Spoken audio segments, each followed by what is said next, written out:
Buenos días, mi nombre es Aníbal Arias, yo soy el jefe de unidad coronaria del Hospital Italiano de Buenos Aires y en el día de hoy voy a tratar de responder esta pregunta: ¿cómo y hasta dónde bajar la presión arterial en pacientes coronarios? En primer lugar, hay que definir qué es un paciente coronario. En cardiología estamos acostumbrados a hablar del riesgo de eventos en el seguimiento y podríamos decir que aquellos pacientes que tienen un riesgo anual de eventos superior a 2% por año son considerados como de alto riesgo, mientras que aquellos pacientes que están por debajo de este umbral son clasificados como pacientes de bajo a riesgo intermedio o moderado.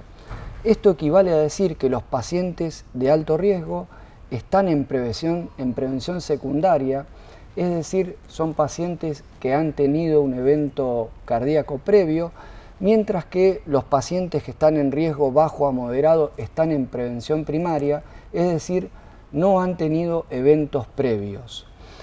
Podríamos decir también que los pacientes que tienen insuficiencia renal crónica o que tienen diabetes mellitus o que tienen insuficiencia cardíaca también se ubican por encima del 2%, es decir, que también podríamos decir que son pacientes de alto riesgo. Aquí vemos dos pacientes distintos que tienen la misma edad, es decir, 62 años, y son los dos hipertensos. Pero el paciente A tiene una angina de pecho esporádica en clase funcional 1 y un SPECT positivo en la cara inferior. El paciente B tiene una miocardiopatía isquémica y tiene una baja fracción de eyección del 30%. Es decir que estos dos pacientes tienen un riesgo diferencial. El paciente B estaría ubicado acá arriba y el paciente A estaría ubicado acá abajo. Y entonces la pregunta que nos debemos hacer los cardiólogos es si a estos dos enfermos hay que tratarlos igual. Y la primera pregunta es de tipo cuantitativa, es decir, ¿hasta cuánto bajar la presión arterial? Esta es una curva J que relaciona el efecto de determinado variable sobre otras variables biológicas, y uno puede ver que en la glucemia, en la temperatura y en el potasio, a medida que nos movemos hacia los extremos, para un lado y para el otro, aumenta el riesgo de eventos. Esto es lo que pasa con el colesterol LDL y los eventos cardiovasculares, y se sabe que cuanto más tratamos a los enfermos y cuanto más reducimos el LDL, más disminuyen los eventos cardiovasculares, y esto es cierto hasta un valor que está aproximadamente en 30 miligramos por decilitro, y todavía no sabemos qué pasa debajo de este valor de 30 miligramos por decilitro. Esta es la relación que hay entre presión arterial sistólica y eventos cardiovasculares, y donde se ve que hay un punto de inflexión, es decir, habría una curva J que está en este nivel o tal vez esté en un nivel un poco más alto. Esto es lo que pasa en cardiología. En general estamos acostumbrados a hablar de intensidad de tratamiento según el riesgo global. Sabemos que las metas de colesterol LDL son más exigentes para pacientes en prevención secundaria que en prevención primaria. Lo mismo pasa con la anticoagulación. Los niveles de anticoagulación son más intensivos para pacientes que tienen prótesis mecánicas que para aquellos que no la tienen. También ocurre lo mismo para la antiagregación. Nosotros usamos esquemas más potentes para pacientes que tienen síndromes coronarios agudos en relación a los pacientes coronarios crónicos estables, y vamos a ver un poco qué es lo que pasa con la presión arterial. Este es el estudio SPRINT, que fue un trabajo randomizado que incluyó más de 9.000 pacientes. Estos pacientes tuvieron una presión arterial sistólica de ingreso que estaba entre 130 y 180. Eran personas de más de 50 años de edad y que tuvieran enfermedad cardiovascular establecida o factores de riesgo, y se excluyeron pacientes con diabetes mellitus. Los pacientes se randomizaron a 2 esquemas de tratamiento, uno intensivo que consistió en bajar la presión arterial sistólica por debajo de 120 miligramos por decilitro, y uno estándar que consistió en bajar la presión arterial sistólica por debajo de 140 miligramos. Y estos son los resultados del estudio SPRINT, donde se puede ver que el esquema intensivo se asoció a una reducción del 25% del evento primario, que fue definido como muerte cardiovascular, infarto, ACV e insuficiencia cardíaca, y también se puede ver que el esquema intensivo se asoció a una reducción del 38% de la insuficiencia cardíaca. Esta es la tabla 1 de la población, donde se puede ver que el 28% de la población tuvo una edad mayor a 75 años, que el 16.7% de la población tuvo enfermedad cardiovascular establecida y que los pacientes ingresaron al ensayo con un valor promedio de presión arterial sistólica de 139.7 milímetros de mercurio.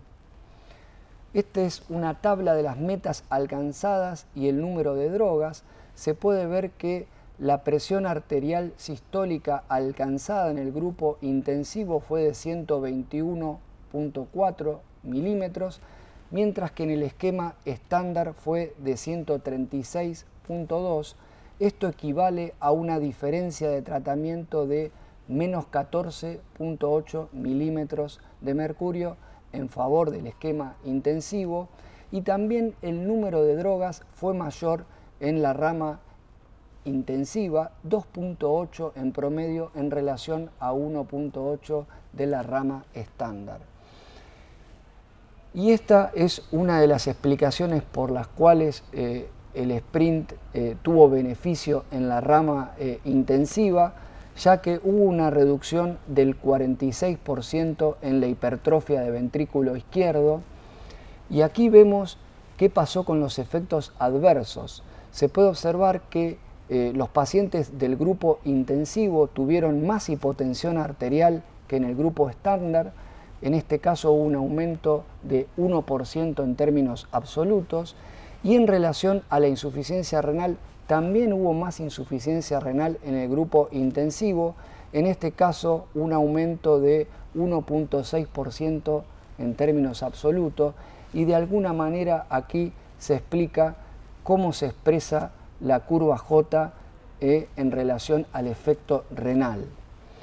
Y esto es lo que dicen las guías americanas del 2017 y las guías europeas del 2018 en relación a la meta en estos enfermos.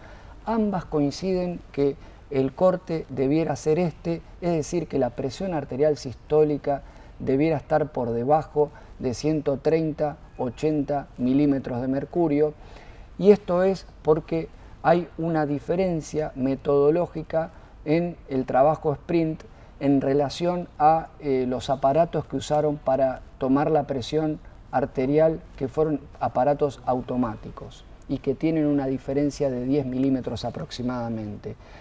Y aquí, en este gráfico, es cómo se ubica el SPRINT, ¿sí?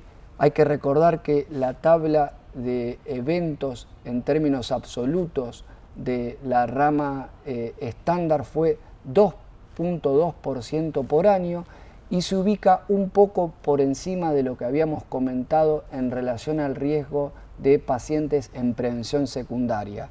Y aquí es justo donde cae la línea, justamente en 130 milímetros. Vamos a hablar un poco ahora del aspecto cualitativo, es decir, cómo debemos tratar a estos enfermos. Y vamos a dividirlo en pacientes con presión arterial sistólica elevada y función sistólica preservada. Si vemos cómo estuvieron tratados desde el punto de vista farmacológico los enfermos del SPRINT, se puede observar que el 75% de los casos se usó inhibidores de enzima de conversión o ARA2, el 55% se usaron diuréticos tiacídicos, el 40% beta bloqueantes y el 57% bloqueantes cálcicos. De modo que esto queda configurado más o menos así. La prioridad del tratamiento farmacológico para pacientes con fracción de eyección preservada es inhibidores de enzima de conversión o ARA2, bloqueantes cálcicos, diuréticos tiacídicos y beta bloqueantes. ¿Qué pasa con los pacientes que tienen hipertensión arterial y fracción de eyección deprimida? Vamos a ver un gráfico en donde se relaciona la reducción de la presión arterial en relación a la reducción del riesgo de mortalidad. Y se puede ver que en el estudio SOLV que usó enalapril, y eran pacientes que tenían insuficiencia cardíaca, que fueron randomizados a enalapril o placebo, se observa que una reducción de un poco más de 4 milímetros de mercurio se asoció a una reducción de un 16% en la mortalidad. Se observa que en el trabajo EFESUS, que usó esplerenona, una reducción de menos de 1 milímetro se asoció a una reducción de mortalidad del 24%. En el estudio Paradigma, el uso de sacubitril valsartán en comparación con el grupo estándar se asoció a una reducción de 3 milímetros de la presión arterial sistólica y a 16% de la mortalidad. Que en el estudio DAPA, el uso de la dapaglifosina se asoció a una reducción de un poco más de 1 milímetro de mercurio y a un 17% de mortalidad total. Que en el estudio Capricorn, el uso de beta bloqueantes no se asoció a reducción de la presión arterial, pero sí a una reducción del 65% de mortalidad. Y que en el estudio Companion el uso de resincronización se asoció a un aumento de 6 milímetros en la presión arterial sistólica y a una reducción de mortalidad del 24%. En esta tabla se observa la prevalencia de cardiopatía isquémica de cada uno de los trabajos que veníamos hablando y se puede ver que en la mayoría de los casos la prevalencia de cardiopatía isquémica estuvo por encima del 50%. Y aquí es el mapa de cómo queda configurado la prioridad del tratamiento farmacológico para pacientes que tienen fracción de eyección reducida, beta bloqueantes, inhibidores de enzima de conversión o ARA2, diuréticos de ASA, antialdosterónicos, sacubitril valsartán e inhibidores SGLT2, las drogas del tipo de la dapaglifosina. Muchas gracias.